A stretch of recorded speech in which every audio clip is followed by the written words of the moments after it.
Presentadora de este segmento, que es la señora Maggie. Es una belleza, de verdad. Este es un segmento que lo que te perfuma el alma y el espíritu. Bienvenida, Maggie, ¿cómo estás? Gracias, Celina, gracias por este día. Hoy en este segmento vamos a tener el tema de 70 veces 7. ¡Wow! ¡Qué número! Sí, y en la Biblia los números tienen significado simbólico, en realidad no significa la cantidad, sino es una idea. Por ejemplo, el 3 significa totalidad, el Dios es trino, el ser humano es tripartito, cuerpo, alma y espíritu. Y también el número 12 significa elección, significa gobierno. Y así pues cada número tiene un símbolo. Y hoy vamos a hablar de dos números, el 70 y el número 7. Genial. Y el número 7 significa perfección, tiene la idea de madurez. También puede ser para el bien como para el mal, porque en la Biblia habla que 7 fueron los 7 espíritus inmundos que salió de María Magdalena. 7 fueron los espíritus inmundos que podrían llegar también al que se le sacaron los espíritus. Pero también habla que fueron 7 candeleros, 7 trompetas y los 7 espíritus de Dios que habla Isaías capítulo 11. Pero el número que representa 70 expresa algo que está completo. ¡Wow! Y para eso yo quiero, así como hay leyes físicas que gobiernan el universo, también hay leyes espirituales pues que nos hace guiar a tener una relación personal con Dios. En este caso es la ley del perdón. Entonces en Mateo 18, 21, 22 dice: entonces se le acercó Pedro y le dijo: Señor, ¿cuántas veces perdonaré a mi hermano que peque contra mí? Hasta 7. Jesús le dijo: no te digo hasta 7, sino hasta 70 veces 7. Entonces, aquí vemos la ley del perdón. El perdón debe ser una disciplina, debe ser un hábito de vida. O sea, tú debes practicar el perdón como hábito de vida. Eso también tiene la idea de 70, ¿no? ¿Y qué es perdonar? Perdonar es pasar por alto una ofensa. Eso es perdonar. El perdonar no significa olvidar. El perdonar es una decisión. Está la parábola, ahí mismo está la parábola de 2 deudores, pero no voy a enfatizar en eso en este momento porque es otro tema. En Lucas, voy a enfatizar en Lucas 17, 4, 5, y dice así: y si 7 veces al día pecare contra ti, y estamos hablando del hermano, y 7 veces al día volviere a ti diciendo: me arrepiento, perdónale. Dijeron los apóstoles al Señor: aumentanos la fe. Jesús le dice a Pedro 70 veces 7, está diciendo que la filosofía debe ser un perdón completo y perfecto.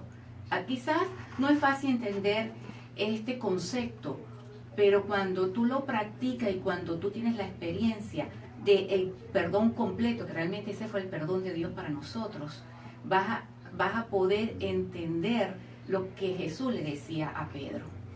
¿Y cómo se logra esto? Esto es sencillo, pero no fácil. Y para eso quiere ir a Marcos 11, 24, 26. Y para los que han llegado un poquito tarde a la sintonía, estamos en la 1450 en Radio Miami, ¡Amén! en el show de Celina, en el segmento Entre tú y yo. Y estamos hablando de la ley del perdón 70 veces 7. Entonces dice así en Marcos 11, 24, 26. Por tanto os digo que todo lo que pidiereis orando, creed que lo recibiréis, os vendrá. Y cuando estéis orando, perdonad si tenéis algo contra alguno, para que también vuestro Padre que está en los cielos os perdone a vosotros vuestras ofensas. Porque si vosotros no perdonáis, tampoco vuestro Padre que está en los cielos os perdonará vuestras ofensas. ¿Qué pasa con esto, Celina? Algunas veces no estamos hablando del que te ofendió y tú perdonaste y te fuiste. Sencillamente estamos hablando del hermano, como dice. ¿Cuántas veces tenemos que perdonar al hermano? Y estamos hablando quizás de una relación íntima con el cónyuge, con los padres, hasta con los líderes de una iglesia. también podemos estar hablando entre hermanos, hijos y padres. O sea que estamos en un mismo lugar y vienen las ofensas muy continuas. Entonces, como dice Jesús, o sea, perdónale. Si 7 veces pecaré contra ti y se arrepiente, perdónale. Entonces uno dice, pero ¿hasta cuándo voy a perdonar? Hasta los mismos discípulos dijeron, ¿hasta cuándo voy a perdonar? Y los discípulos dicen, oye, aumentanos la fe. Y es aquí pues donde la falta de perdón trae resentimiento, amargura, ira, rencor, odio y venganza, en ese orden. Porque va aumentando. Y dice en hebreo que la raíz de amargura nos contamina. Entonces, yo quiero dejarte claro de que sí se puede perdonar. Y para eso te voy a dar quizás unas herramientas.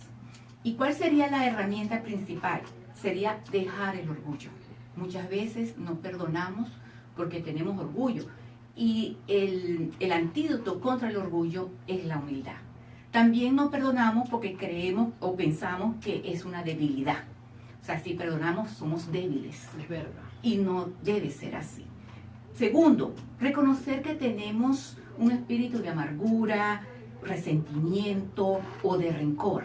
Cuando tú reconoces de verdad, ¿cómo tú reconoces cuando una persona te la nombran y entonces tú sientes cierta ira sobre esa persona? Ya tú sabes que tienes algo contra esa persona. Y tercero, necesitas a Dios. Es aquí cuando los discípulos le dicen, aumentanos la fe. ¿Por qué? Porque separado de Dios nada podemos hacer. Aquí es donde interviene Dios. Y cuando eso tú solo tienes que decirle al Señor que estás arrepentido de ese espíritu no perdonador y tomas la decisión por fe a perdonar a esa persona, de dejarlo libre, porque es una decisión. O sea, tú decides hacerlo. Fíjate arriba cuando yo estaba nombrando que si tú no perdonas, el Dios tampoco te va a perdonar. Pero ¿qué pasa? Aquí viene la parte más difícil.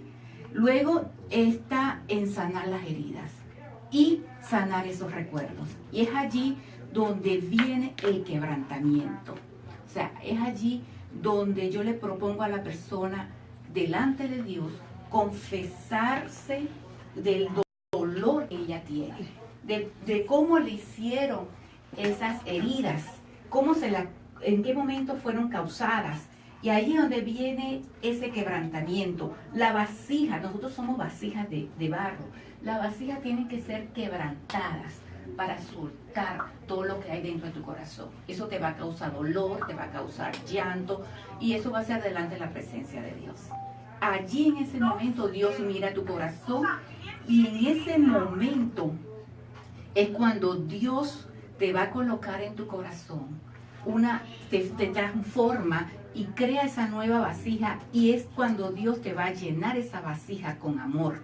Y es ahí donde se va a mostrar el perdón completo que yo te estoy llamando, lo que yo te estoy diciendo. Sí, pero para mucha gente que yo incluso hablo y ministro, me dicen, Celina, pero yo quiero perdonar, pero no puedo, porque digo, bueno, ya lo perdoné, pero luego cuando veo a la persona, vuelve otra vez los recuerdos y se activan.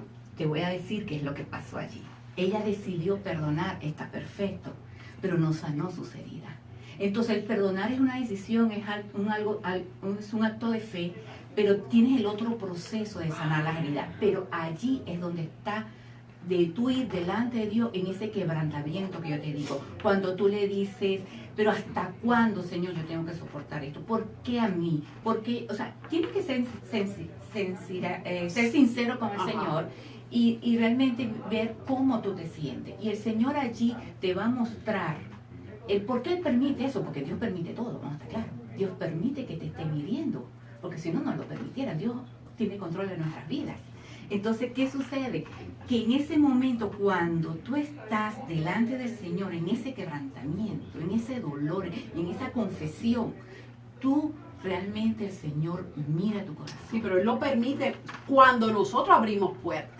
O sea, si nosotros no abrimos una puerta de algún lado, es imposible que se dé una herida en nuestras vidas. Muchas veces un hermano me hiere a mí y yo digo, bueno, pero ¿por qué? Eso es una injusticia. De alguna manera yo abrí puertas para que se produjera y que Dios permitiera que algo pasara. Tienes toda la razón, porque allí es cuando el Señor te va a mostrar cuál fue la puerta que tú abriste. o quizás te va a mostrar si te está formando un carácter, También. o quizás te está mostrando de dónde tú tienes que, o sea, algo que tú tienes que sacar, depurar. Eso es cierto, pero es allí en ese quebrantamiento, es allí donde Él va a sanar las heridas. ¿Y cómo tú logras saber que fue un perdón completo? ¿Por qué? Porque cuando vuelve la persona a buscar herirte, ya tú no vas a sentir esa herida. ¡Qué maravilla! Te lo digo porque lo he experimentado y es así. O sea, la persona, quizás la persona no va a cambiar, pero tú sí vas a cambiar. Ay, que es lo más importante, porque para que se efectúe un cambio en tu entorno, en tu familia, en tu trabajo, primero tenemos que cambiar nosotros. A veces el que nos está hiriendo, nosotros nos llenamos de ira y recibimos tal vez hasta decepciones, pero para que esa persona cambie, tenemos que revestirnos del amor, de la paciencia, de la tolerancia, que es cualidades muy difíciles. Sí, y es allí donde cuando esa vasija se vacía y viene entonces el amor de Dios, Dios te llena, ¿para qué? Para que tú comiences a orar por esa persona, y cuando tú comienzas a orar por esa persona, se produce ese cambio. Entonces es allí donde vemos ese perdón completo. ¿Por qué? Porque la ofensa va a pasar por alto. Genial, pero qué palabras tan sabias, señores. No en vano lo dice la palabra, que cuando nosotros buscamos de Dios y dice que el que quiera sabiduría, pídasela a Dios. Y de verdad que Dios te ha dotado de mucha sabiduría, porque las personas sabias son aquellas que perdonan, aquellas que buscan reconciliación, que son embajadores de la reconciliación, que tienen ese ministerio. Porque qué malo es tener gente que está con raíces de amargura, que brotan esas raíces y esas raíces no te dejan progresar. Exacto. Entonces ya para concluir te digo que Dios es perfecto ejemplo. Él nos perdonó completo. Él nos perdonó perfectamente, ya que nosotros todos los días pecamos. Todos los días vamos delante de Él a arrepentirnos. Pero como ya Él nos perdonó de ese amor incondicional, entonces nosotros tenemos que ver ese ejemplo en Él para nosotros ser obediente y aplicar eso que dice la palabra, que no solamente somos oidores, sino también hacedores de la palabra. ¡Qué bella!